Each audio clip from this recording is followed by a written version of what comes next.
right, welcome everybody to Unfinished Business, where we do our usual interview section every once in a while, every couple of months. I'm your co-host Andre Joseph of AJFX Productions, and as always, the boss himself, Mr. Jeff Galashaw. Hey, everybody. And there's a reason why we're wearing our glasses here today because it was a special request by our guest here today that I'm glad to bring aboard, somebody that I've known for 15 plus years now. And this is Aesha Waks. So say hello, Aesha. Hi, guys. Yeah, so thanks for coming on, Aesha. So I'm going to read your bio real quick. Aesha Waks, currently Miss New York Woman of Achievement, has been a seasoned working actress for the past 25 years. Her first award was Best Actress at the French Avignon Film Festival for her role as Reina in The Money Shot. And second, noted as the People's Choice Best Actress at the Olympia Film Festival for her role as Gina in 1997's Arresting Gina. Arresting Gina was also noted as film with the most buzz at the Sundance Film Festival, and Asia starred alongside greats such as Sam Rockwell, Adrian Grenier, Stephen Lang, and John Cryer, among many others. She continued to play noted roles such as in Fox's Gotham, and Aisha studied at the world-renowned Strasbourg, Esper, UBC, and you were part of Phyllis Seymour Hoffman's theater company's Age.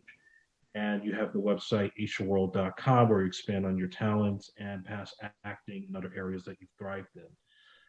So Jeff, you have a monologue that you wrote for Aisha. Yes, because actually, right now I'm a little starstruck. I know when you're an interviewer, you're supposed to have kind of, a professional distance, but it's just like I feel like I'm Rosie O'Donnell when she used to have her daytime TV talk show, because I'm just like I'm so excited, and also I'm that old. Actually, I am quite a fan.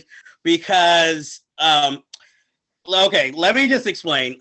This is gonna be a bit because I actually had to write it down, so I'm gonna sound a little like Tarantino for a second. I first remember seeing Miss Waks on a show called City Kids back in 1993, which was like this urban like kid show with Muppets.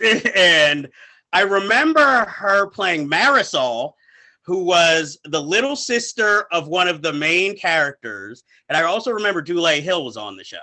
And I watched this show, I saw her and immediately was like, who is that? And back then, this was before internet, so I used to tape everything so I could get credits, so I could learn actors and actresses' names.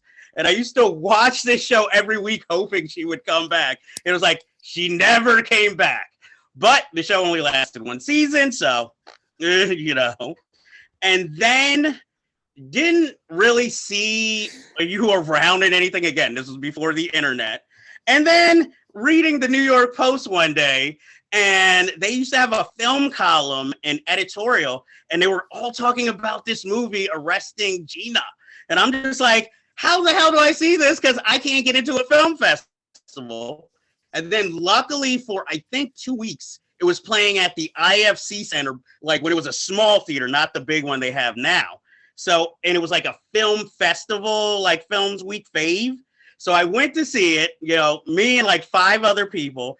And I was like, oh my God, she's playing a lead role. She went from Marisol to this lead role. And I was just like, this is amazing. I want to see anything she does, everything she does after that movie. And, again, didn't have to wait long because then there was a movie. I started working at a movie theater around this time. And I remember them playing a John Cryer movie by the name of, wait, I have to write it down because I can't remember because I'm so excited right now. Went to Coney Island on a mission from God, be back by 5. And, I was already interested in seeing it because John Cryer was in it. And then this is when IMDb came about. So I saw, wait, Aesha Waks is in it? I got to see this now in theaters. And I went to go see it. And I was like, I don't know how other people feel about movies or film fandom, but when you see an actor or actress that you're really a fan of and you see them in a movie, you're like so excited. You're paying attention to every inch of the screen, waiting to see when are they going to make their appearance. And then once they do, you're like, when are they coming back once they leave the film? And even though, your character is talked about a lot in the movie, you do come back eventually towards the middle of the film. And I was like, thank God. And, I was like, this is great. And then when I went on IMDb, that is, I think, when you had your first webpage, so that I could actually find out like what you were working on, what like things you were in, which led me to also a movie called A Brother's Kiss, which, with Rosie Perez, and I ended up renting it, and I was like, oh my God, she's in this too. It's like every New York-based film, you always seem to be in somewhere. And so, after that, I was just like, okay, this is definitely an actress of note who should be getting more work, definitely. And one of the things I always find, even when it comes to like your collaborations with Andre, is that when you appear in films, even when you're the lead, you still want to see more of your character throughout the film, because your performances, you're like that charismatic that you're like, I want to see more of her. Why isn't there more? And what is interesting is that how this all came about also was because one of the first times when I was met Andre actually was when we interviewed him for Priceless. And he was already a friend of the show, but this was like really my first time meeting him. And then he was like, hey, I want to show you my an early cut of my film. And I was like, okay, so I was like, thank you. And then I watched it, and then after watching the movie, I immediately like texted or called him and was like, excuse me, Andre, is that Aesha Waks playing in your movie? And he's like, yeah, why? And I'm like, you don't know why? And I'm like, and then I explained basically this whole story to him. So all this to say that I am a very huge fan, and I am just so excited to be interviewing you and have you on the show. I am touched. I wanted to interject so many times. I'm like, no. I'm going to let him say what he wants to say, but that really touched my heart. Thank you so much. That was so beautiful and so kind. Everything that you said about me really took everything I had in my life to put forth, and the fact that you noticed me, and are having me on your show today, I feel blessed. Thank you. No, thank you. We're definitely happy to have you on, and certainly at some point we'll talk about how we met. But I want to start with you and your humble beginnings. So, what got you started into acting as a kid? Well, I was very shy, and my parents would have done anything to get me to start talking. And ironically, one day I just had this impulse to raise my hand because no one wanted to star in our school play because everyone was too shy. And I just impulsively raised my hand, and everyone turned around. They were like, Aesha, you don't even talk. I was like a mute. And for some reason, I was able to take on the lead of the play and every lead of every play moving forward in schools. And for the first time in my life, I was able to express myself and feel like I was accepted by my peers on the stage. And I felt like I had a home in acting. Yeah, obviously I could see you never phone in any performance that you ever do, no matter how big or small the parts are. There's always something memorable about what you do when you're on screen. And it's not always your look, it's just like your overall natural ability to stand out in a scene. Did you have any particular acting influences growing up? Any actors or actresses that you looked up to? Audrey Hepburn. um, she got me really into just things of class like Tiffany's and Louis Vuitton, and unfortunately smoking. I still want a cigarette till this day. I might cheat and have one, but I'm not a smoker anymore, but that took a while. Still have my Louis V bag though. And yeah, that's not because of pop culture. That's because of Audrey. Yeah, so I I mean, definitely there's could, many more, but I mean, I just yeah, I could definitely see where that would be a huge influence for you. So I guess maybe in addition to something like Breakfast at Tiffany's, were there like other movies that you watched that made you want to get into acting? fairy tales, Disney fairy tales, fairy tale theater fairy tales. Just old time are what inspire me. Same as music too. As a musician, which I do music too, I'm always inspired by like the '80s. Maybe the Beatles.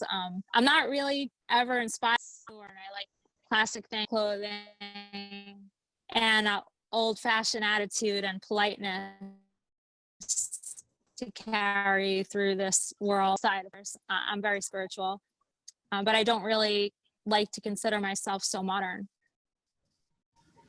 Yeah, I definitely know for a fact from as long as I've known you, like everything you do, even down to like the clothing line that you try to put together, like everything's a throwback. So I totally see that for sure. Jeff, did you have any questions about how Aisha got started? I guess. Oh, what was your first really big break into like film or television? I would say that would be Backstage Magazine, a circled ad for the movie called The Money Shot. It was directed by Matt Mailer, Norman Mailer's son. And my mom was, mentoring me and chaperoning me. And she goes, "Oh, I love Norman Mailer's writing. He's just goodness, the talent there." And I had 7 film pretty much, and they wanted to know that Norman was the one that gave the green light about me. And they said, just give this kid a break. And he'd been helping me ever since until God rest his soul, he passed away. Yeah, what was the preparation like for the Reno role in that film, and what was it like to work with Stephen But Lang? he was hilarious. He made me so comfortable and he made me feel really comfortable to get on set between us, but he always assured me that we were great. He would make tons of jokes, really actually friends, so I felt really close in kissing scenes. I felt like he was just I want to mention also, Andre, because you mentioned my fashion line. I just want to say, thank you for just being such a huge part of my life for the last 15 years, whether it's attending my fashion shows or actually being a part of my health and fitness videos, working with me as a director, as an actor, and some films I know you're going to bring up. So you are just a stellar person. You are just such an amazing person in my life. So it's so amazing to be working with you again tonight. Yeah, no, you've been amazing to me, and I appreciate just Thanks. all our collaborations and just our friendship in general. It really means a lot.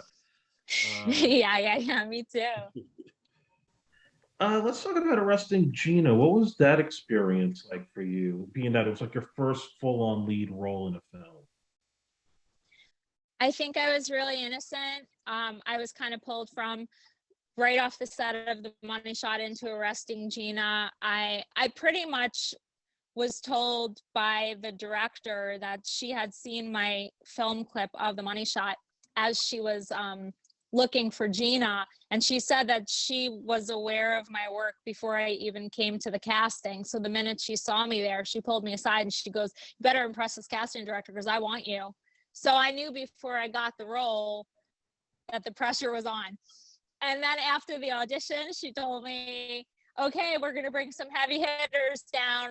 You're going to have to play ball real nice with them." And then you got the role, then you got yourself this role. She took me into the stairwell to say that. And they were just bringing in some of just Hollywood's biggest A-listers. And Paul Giamatti was in it too. And, Summer Phoenix. And just, I was so innocent back then and so pure and just so into the love of the art that I was not phased. I didn't even it didn't even process who I was even working with. I was just so into the production and the excitement of the film. I would have to say I was fearless about it. I didn't have any anxiety or nerves about it.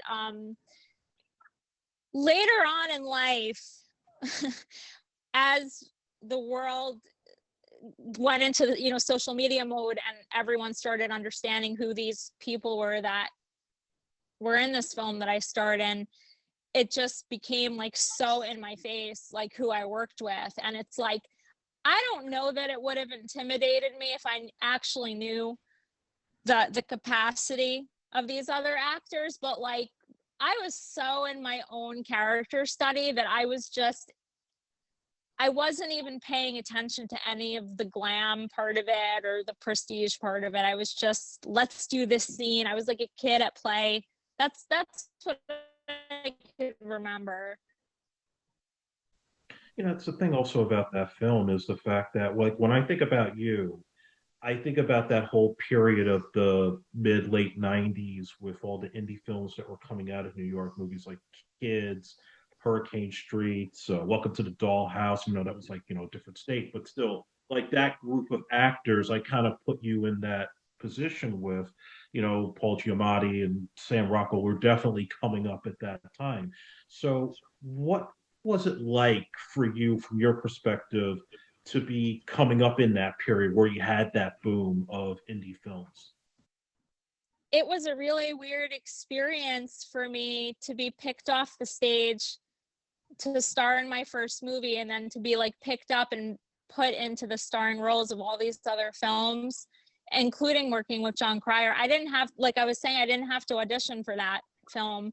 I didn't really have to audition for most anything that you saw me in. So like nowadays, when I go on an audition, it's a completely different skill because I'm so used to, I wouldn't say spoiled, it's just all I know.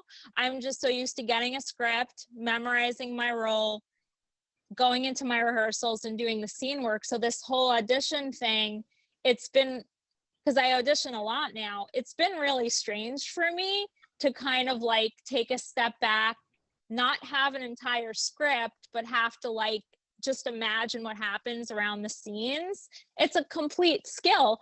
I personally, I'm going to say that acting on screen in front of a whole set of people, it's a lot easier to star in a film and carry film than it is to be in a little box auditioning, not really knowing, not really having what to work off with, not really having the script in your hand. It's a lot more difficult on my back. And also it's like, I never had to struggle. You know what I mean? I was just put into the starring roles of all these films and I just loved it. And all these actors, coming up around me and everything like that. It just seemed to be what it was. Like it wasn't a second thought in my mind. It's only like kind of like crystal clear to me now that I see what legends I've worked with. It's like, oh my God, I can't believe what I've been doing my whole life. And now, Instagram is popular and I'm looking at their pages and some of these people have like millions of followers. And I'm like, oh my God, you realize the enormity of it more now during the social media days than you did back in the 90s. In the 90s, we were all just hanging out in the park and everyone was skateboarding. Like now it's just sort of like, oh my God, like I can't believe these things I did. And I don't know, it's just like, it's hard for even me to believe some of the things that I've done in my life. But while I was doing it, it wasn't a big deal at all to me. That's the thing too. It's like, even when I first met you for Priceless, I remember seeing your reel and wanting to see some of the movies that you did, but none of it was available to find online. This is like still in the early days of YouTube. And I guess the question I have for you is, are there any movies you did back in those days that you wish more people saw that you don't think got enough? Oh yeah. I mean, if I redid all of the movies or we had a re-release of all of the movies I did in the 90s and the early 2000s, especially while social media is prevalent, Instagram is prevalent, I'd be in a completely different place in my life right now. I'd be talking to you from like the Buckingham Palace, like, you know what I mean? But because there was no exposure or media around the things I did around Sundance and with the mailers, etc., nobody really knows unless you guys, know. No one really knows where I've been unless they read some article or whatever randomly on Google. And so I think that answers people to see all of the amazing films that I've done, all the films that you've done. And I'd love people to be able to watch Arresting Gina and The Money Shot and Went to Coney Island and A Brother's Kiss and Smoke Screen, which we could talk about because you were in that again with me. I want people to see it all because these are some really great productions. Yeah, definitely, especially Smokescreen. I know like Sean put a lot of money into that one. Oh yeah, out of his own pocket too. Yeah. And a lot of people don't know this too, but Went to Coney Island, that was actually a short-term theater release. So you could actually go to 42nd Street, go to Lowe's, and you could actually watch that on the big screen without having to go to a film festival. Yeah. Yeah, I can imagine. Well, if you're a big John Cryer fan, I can certainly see them running out. And Yeah. But everyone was around those days. I mean, Alyssa Milano was hanging out, Parker Posey, Chloe Sevigny, used to hang out with Rosario Dawson. And then, of course, Harold Hunter, rest in peace, and Justin Pierce, rest in peace. And I used to date Justin after we did a brother's kiss together for years, and we didn't make that really public at all. I mean, I'll put some memorial pictures up of him sometimes, but like a lot of these people, they're gone these days. A lot of the greats. I know we lost a lot of great people these days, including Betty White recently too. It's like amazing how much loss this world has had lately.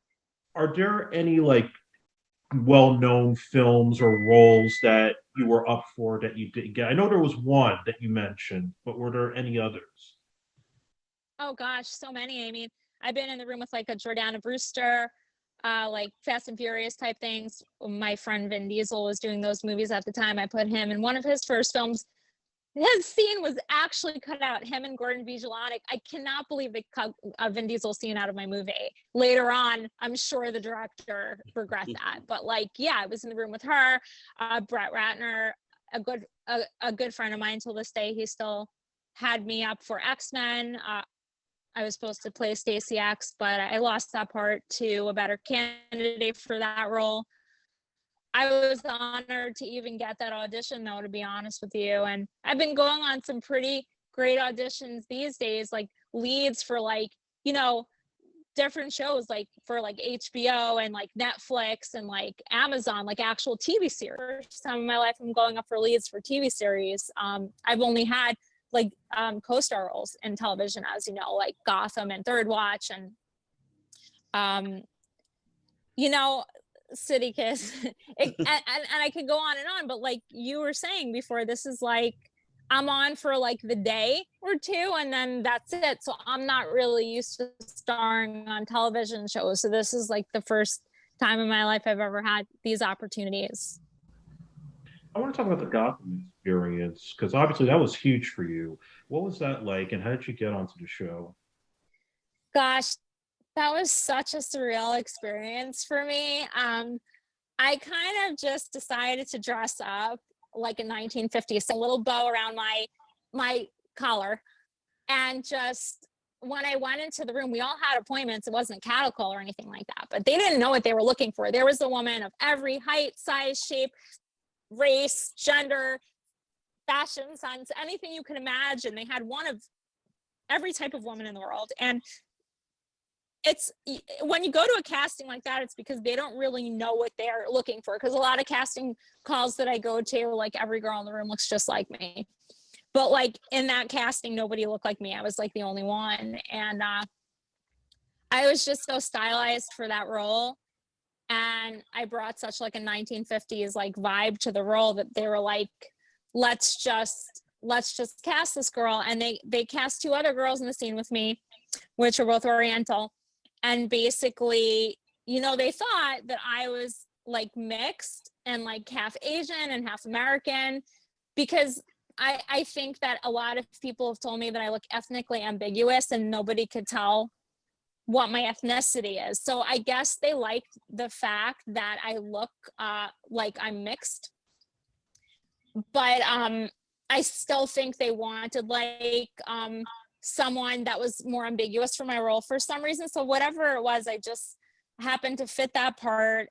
And then when the cameras came out, they were dinosaur cameras. They were on tripods that were like Tyrannosaurus Rexes. And everyone on set, when I was doing my lines, stopped and came over to watch. I can't tell you how many people were watching my scene. It was like almost like doing theater. And the thing is, they had to do a line change right before we shot, and I was actually really nervous, and I stayed up all night memorizing all of my lines, and then when I got to set, I got a new script. So I had all this pressure on me, this is television, to actually just memorize my lines like that and be ready to prepare in front of like one of the biggest television sets in the world. And I did it. And when that was over, it was so relieving and so exciting to actually see it on television with my family. You know, I have a joke, with one of my friends, Jessica, she always says I milk that cow with Gotham or whatever. It's not that. It's just I do geek out and I do fangirl out over the fact that I'm a Gothamite. And it's just like, I'll talk about it till this day because I love Batman so much. I really do. That was like one of my biggest achievements in life. Although it wasn't one of my biggest roles, that's something I'm really proud of that I've done. One of the many, great projects I worked on, but that one really stands out to me as something I'll just never forget that experience. Yeah, absolutely. I mean, the tattoo and everything, I know was like a huge deal for you. Yeah, on my You know, cover. but obviously we see now like Warner Brothers with the whole DC cinematic universe and all these multiple projects that they've been announcing. It's like they're trying to pump stuff out left and right, even though there's no real specific timeline like the Marvel Cinematic Universe. So that leads to the question that I have for you, which is that if Warner Brothers were to cast you in a DC project, and it could be anything, it could be Batman, Superman, whatever, what would be the dream role that you would want to play, like of any of the DC comic characters?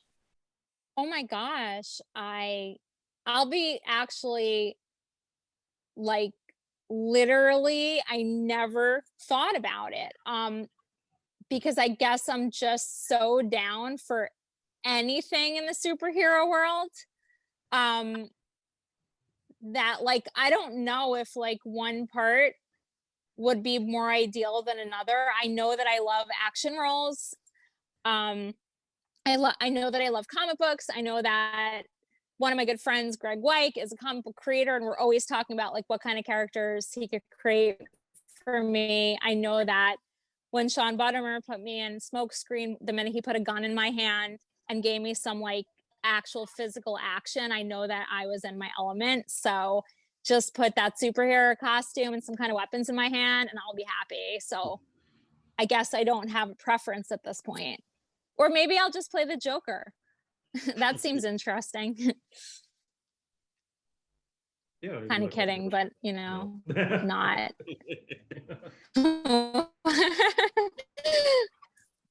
So I might as well get into like our collaborations, which started in 2007 when we did Priceless.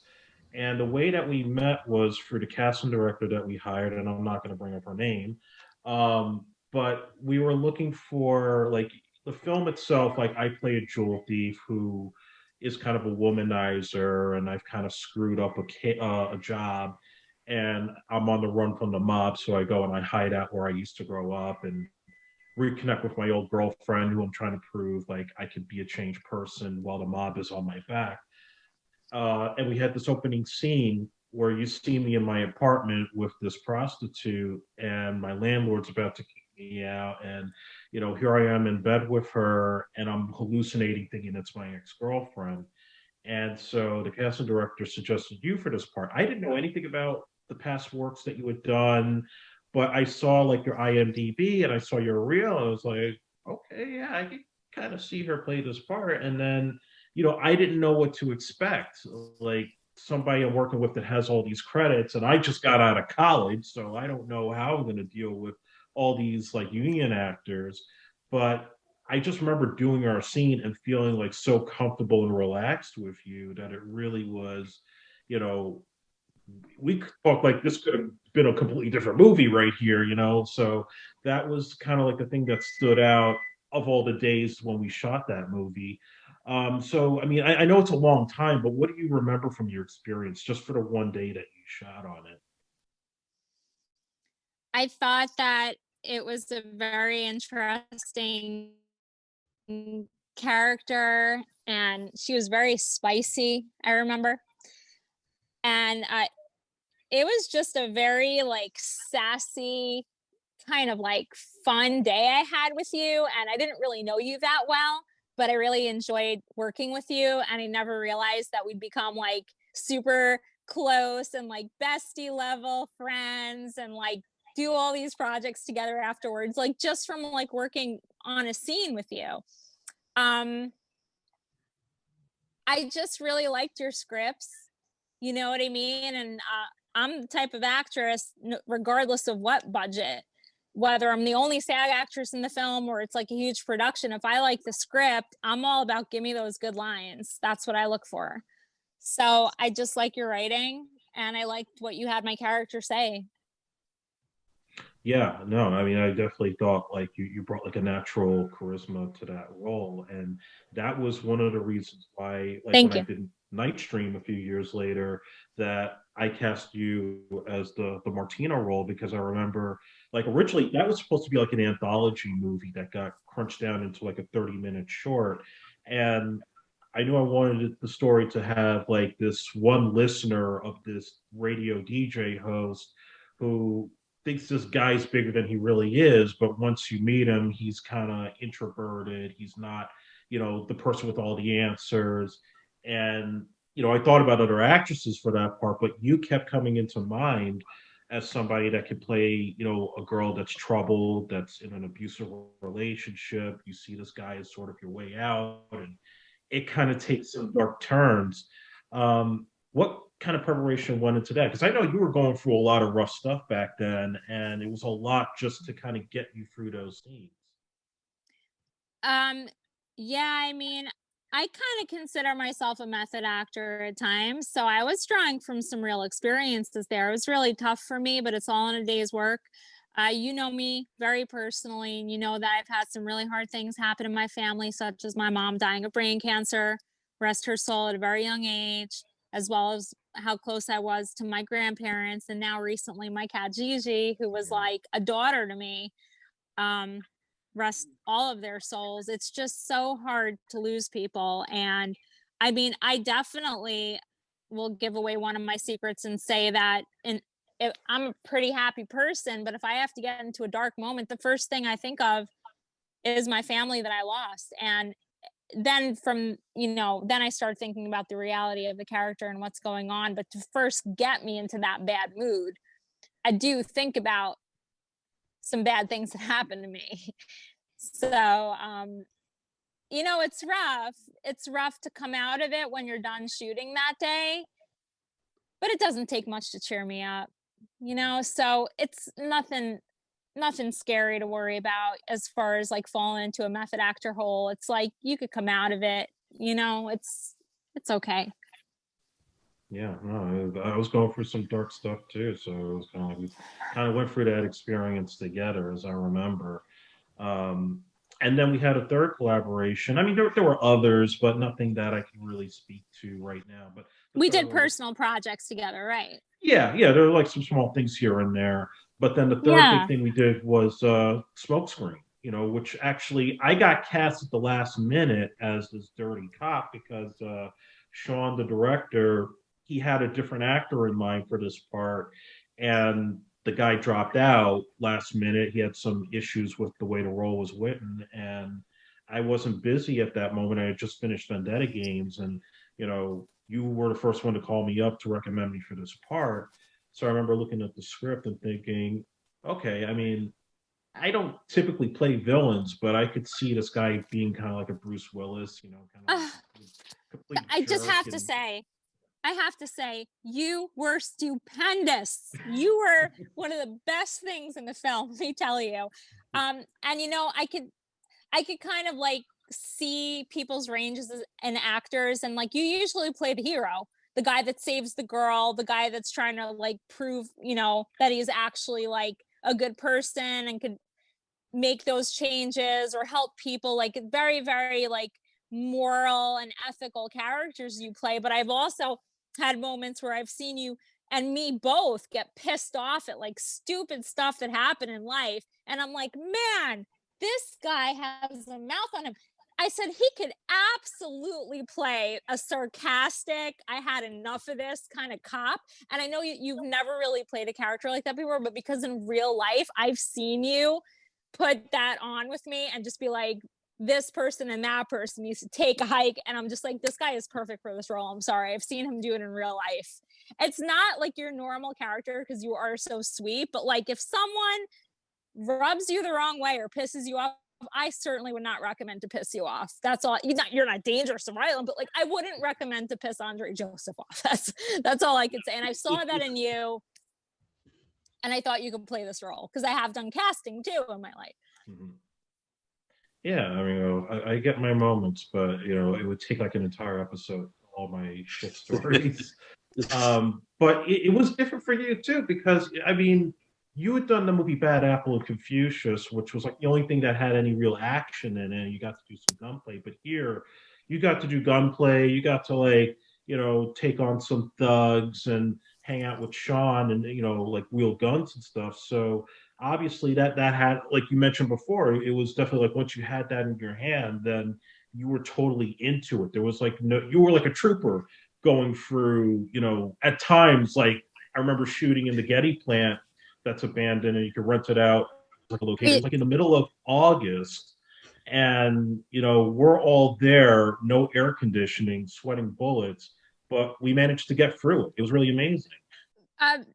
Sean, being a real military person and an ex-Marine, he actually taught me a thing or two. He took me to some gun ranges. He knew I had personal training background. He knew I'd trained men in the gym with heavy weightlifting. So he saw that I had a side of me because I also like to try to play virtuous characters as well. But like he saw that I could handle doing some action stuff and like having a real attitude, which you know what was so much fun. I just love playing characters like that. I really do. One thing Yeah. I never really got a chance to do in my acting career yet is real comedy. I mean, I want to do more action, but like I'd love to take on some comedy roles too, some dark comedy roles. And it's kind of like hard at this point to get seen in that way for me, but I'm trying. That's like my thing that I'm trying to like kind of put out there about myself. Would that be like your dream role to do is in a dark comedy? Usually, let's just put it this way. I usually like roles that are written for men more than I like roles written for women. So like if I wanted to play a female in a comedy like Jim Carrey's Girlfriend, that'd be fun and cool and cute. But really like Christina Applegate in Anchorman is like the only real like female lead in comedy where she made me laugh so hard in that movie. But it's mostly like I want to be like Will Ferrell. I want to be like Jim Carrey. I want to be like the main like comic in the movie, but I don't do stand up. I only do improv. You were saying before, I just want to correct the pronunciation of one of the schools I went to is UCB. It's the Upright Citizens Brigade. So I did study, but it's more like something in me that's like a sense and a drive to want to actually star in a comedy movie. We'll see if that happens. I'm putting it out into the universe, so maybe I'll end up just playing the girlfriend of a someone in a comedy movie, but I want to play the main person that carries those jokes. So, Are there any like big name directors that you wish you could work with that you haven't worked with yet? all of them, I want to take each and every one of them on. And I can't say that there's anyone I don't want to work with at this point. Yeah, and a lot of people may or may not know that your interests are not just acting. Like you have dived into music, modeling, you've published books, you do life coaching, you do, yoga and exercise and coaching. Do you see yourself as an entrepreneur more so than just like one single talent? Yeah, very early on, I was inspired by people like Madonna, J Lo, and pretty much like people that weren't just musicians but actors and had their own clothing line or their own perfume line, or, you know, came out with their own books, they're motivational coaches. Like I see myself as more of like one of those types of like Madonna type people where like I just have like an entire enterprise that I brand with my name and what it represents. Yeah, And definitely. you know, what I represent has been different at different parts of my life. You know, I've been talking to some old friends from back in school, and I remember this one friend just recently told me, when everyone was so desperately trying to fit in, you just stood out bravely and didn't mind that at all. And it must have been really hard for you. And I'll never forget that about you. And back then, I mean, I wasn't trying to be unique. I wish I fit in. I didn't. And, and I just owned it. You know, I'm just different. But like these days, it's more about the things I want to represent in my brand are more like things like communication and transparency and honesty when we're living in a time of cancel culture. Like, still bravely speak your mind, even if people are trying to shut you down, but just pick the right moments and see if it's worth it for you. You know what I mean? And just don't be afraid of having your own opinion. I'm completely against sheep mentality. I've always been. That's one thing that has never changed about me. I'm living this life for my own experience, not to please anyone else. Of course, I don't want to piss the wrong people off, but that's going to happen sometimes. But, you know, I want my brand to represent something. And I'm working on it. And I'm pitching my reality show right now and my podcast as well, and going on auditions and working with autistic children, whenever I can in the mental health world. And I'm still in the gym scene, helping people motivate, get over spaces, but I don't see myself as all over the place. I'm very structured. It's like, well, this is what I'm going to 8 o'clock tomorrow. And like, I'm not all over the place. I have a schedule, but I have a lot of interest. I want you to talk about your books, The Model Body and Yes. Swipe, because one is a fitness book, the other is more about the dating world, but they're a lot more than just what I described in the simple terms. Why don't you talk about that and where people can find those? So both books, The Model Body Plan and Swipe, are both on barnesandnoble.com. And I like to get behind this when it comes to people's personal lives and their personal struggles with their identity and their look. And the Model Body Plan, it's not only about like healing from body dysmorphia or just like being that perfectionist, like always having to look a certain way, especially if you're in the industry, but sort of like ways to have full and complete control over yourself. Like maybe you do want to gain a little weight during the season, or maybe you do want to lose a little weight in the summer, but like you have control. So the book is to empower people and teach how I got over my own eating disorders, whereas Swipe is more of like a social science study.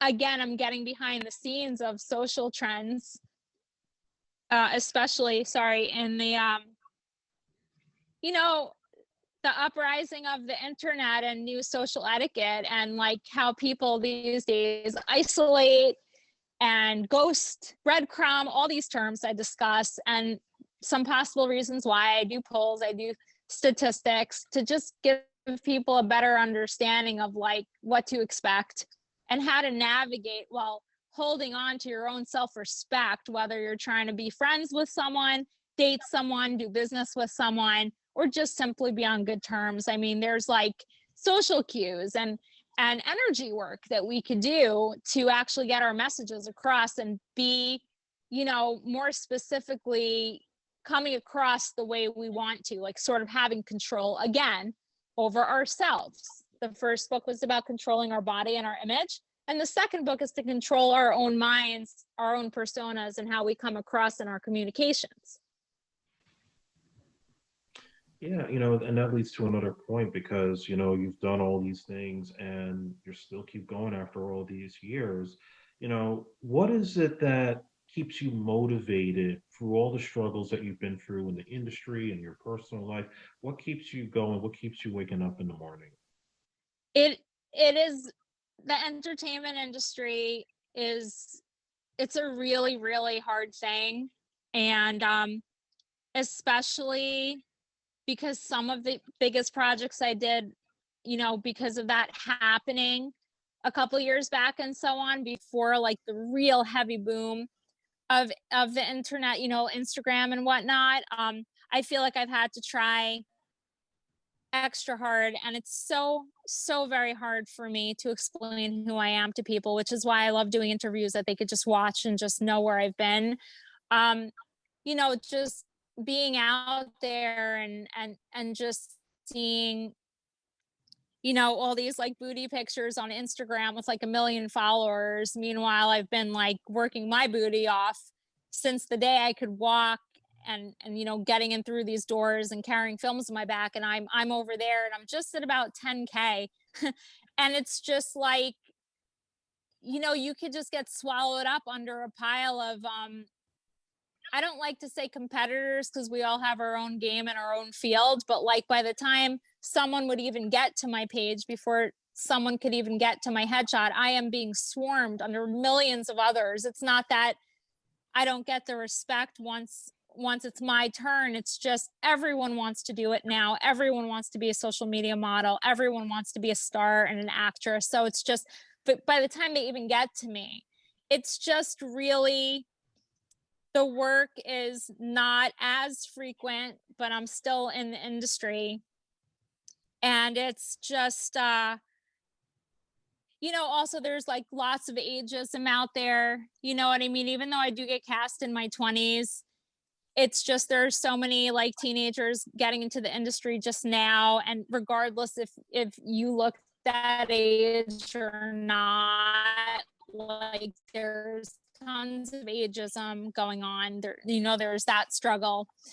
There was the Me Too movement affected me as well, because I'm not calling any names, and I'm not going to say I got into any real big trouble in my life, but like men are really, really scared to like talk to women these days. And, I got a lot of my parts from, networking and talking to people, and, men are really, really scared these days to even like talk to actresses. So, networking, I can't tell you the last time I got a job based off of networking. Like that's not even happening anymore. Like people don't network anymore. It's too scary to get me too. You know what I mean? So, there's just so many struggles as an actress. I just got to wait till my next audition, or hope that someone remembers one of my films when they have their casting. But, it's definitely an unfair world. And, I'm hoping, that the actors out there that understand what I'm talking about, I hope we all get our justice, including you deserve your justice. We all deserve our justice. So yes, those are some of the struggles.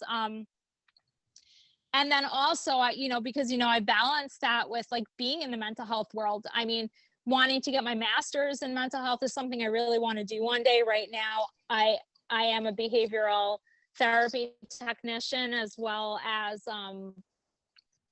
I got my mental health New York State license and peer advocacy as well. So I'm eligible to work for respites, suicide hotlines, and all of the above on the ground level in the mental health world. So even if one of my movies or books or projects like really hit, I'm always going to be a mental health advocate. I'm always going to stand on the platform of self-expression and representing those people that don't have voices, that are unheard. So I don't feel like I'm ever not doing what I'm supposed to do.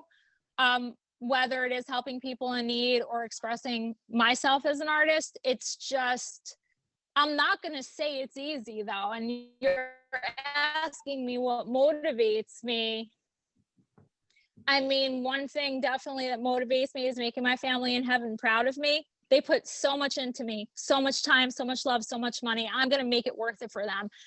I mean, it's that type of thing. And then just secondly, not having born in that cushy mansion on the water that, I'm not at anymore with all that, my story, just really not, it's kind of like a riches to rags type of story. And I'm not saying I'm destitute or anything like that, but I was very wealthy growing up. And so not having my family property and that view of New York City to wake up to every day, like not having that, under my name right now, and my pool in the backyard and whatever I had. I did what I wanted because I loved it, because I wanted to, because it was my passion. And now I'm forced to have to do what I'm good at because I don't have a choice anymore. I don't have those millions of dollars backing me anymore. I don't have this choice. Now I'm acting for my life.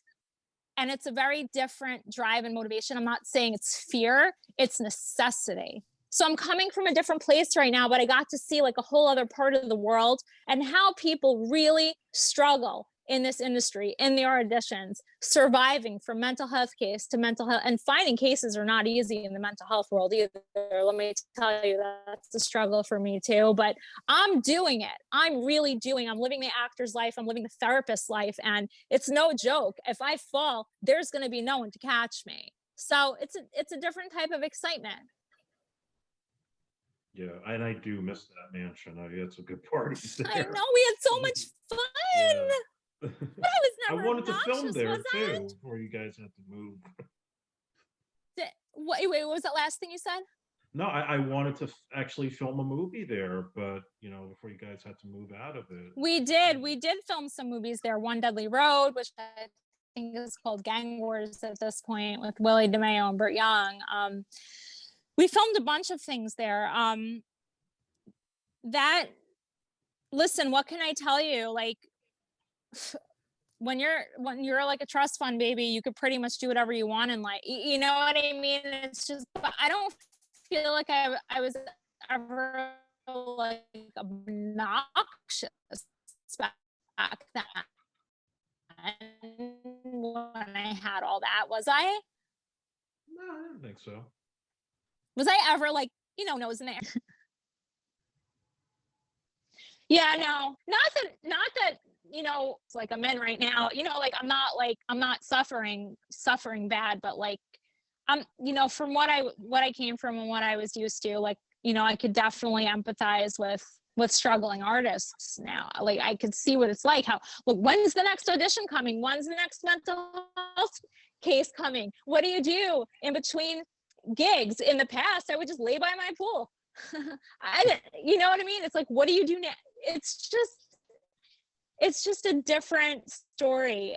It's almost like my life almost became like a fairy tale or something like that.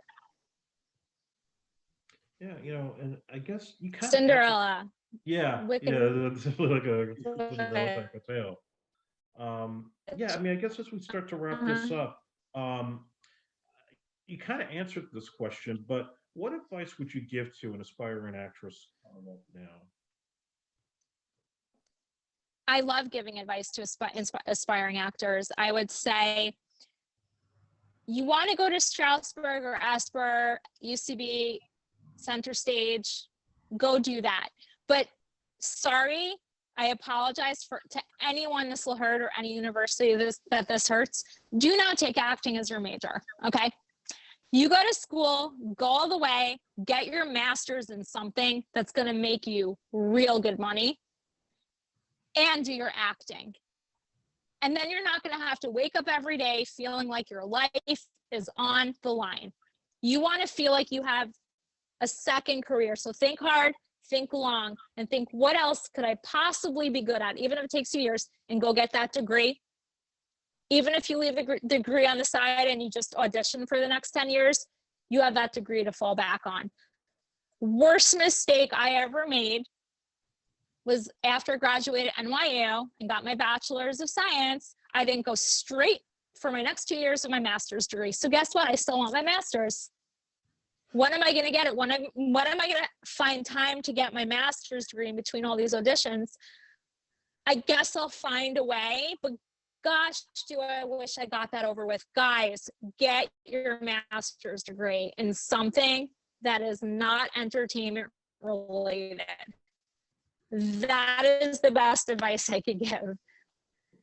Yeah, no, and don't do drugs. Don't do drugs. That's a given. Yeah. Do you have any future plans that you want to plug, like any future films, music, or anything you have coming up? Well, I mean, I definitely want to plug my Instagram.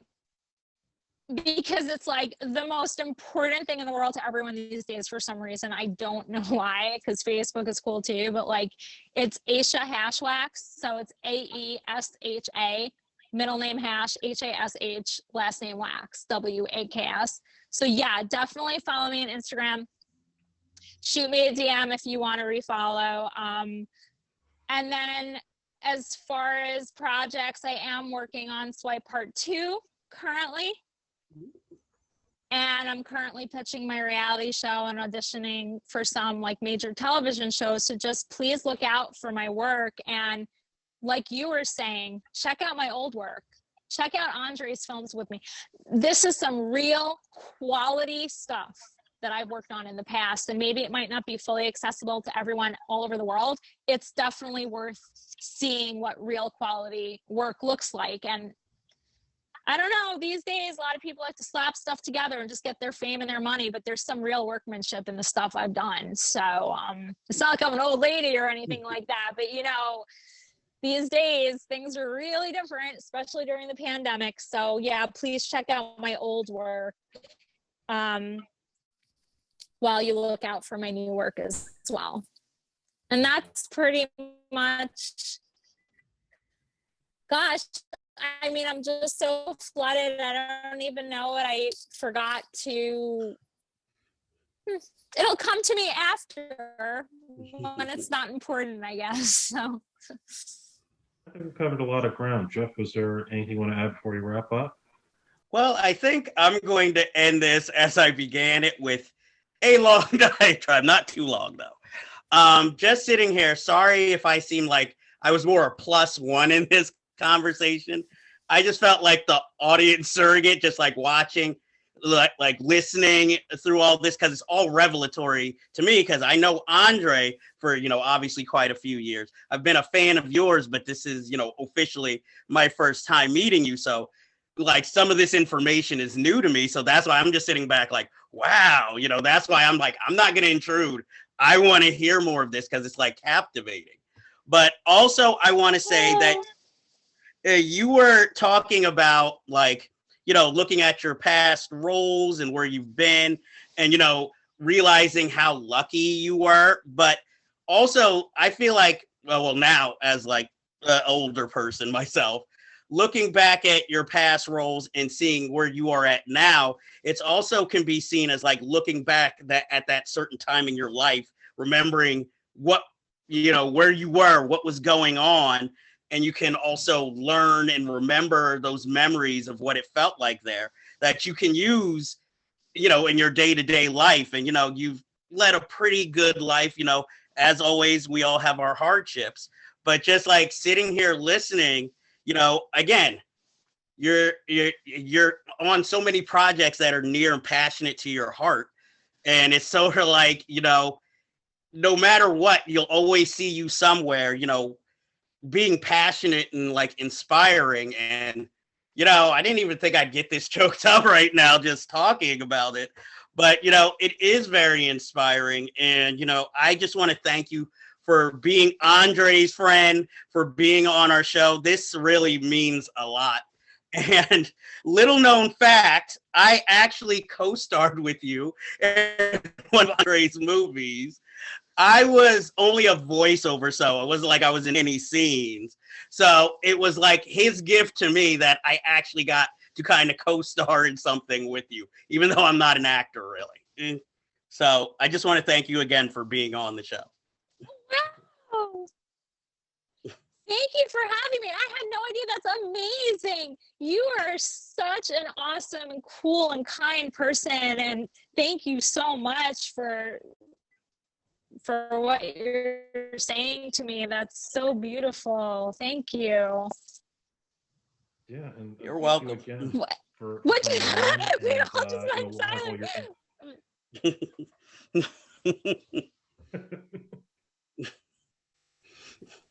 Yeah.